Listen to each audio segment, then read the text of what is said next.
This information, which is required by law to be filed by the candidates, so this is primary source information provided by them, provides insights into exactly who they're listening to, both in their campaigns as they're developing their campaign stances and platforms, but also if they're elected in the legislatures, who are they going to be able to talk with about an issue, whose phone calls will they be answering.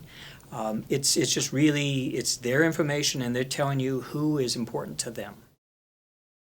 It's important for people to understand that elections and the rules governing elections have an impact on the outcome and on their ultimate representation in a legislature. So if a candidate is uncontested in a general election, then they shouldn't necessarily be raising any money, but we often find that they are.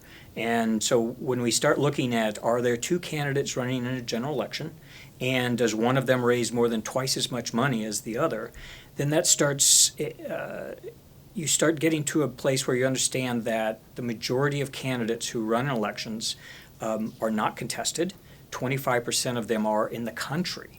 And so that means that representation is getting focused narrower and narrower on a handful of people who can raise a lot of money.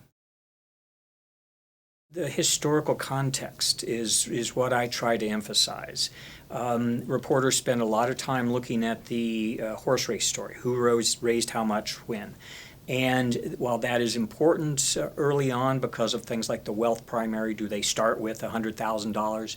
More importantly who are the people who come in with substantial amounts of money early in the election. Because we know those are the people they generally give to incumbents who win 90% of the time. They're the people who want influence. They want access. The My Legislature tool specifically lets reporters drill down into legislative committees, the legislation that they are listening to, hearing, or deciding on, debating, and understand where donors have given to committee members in positions to make decisions. And so that's a way of figuring out that nexus, the intersection of money, policy making, and understanding the influence trends.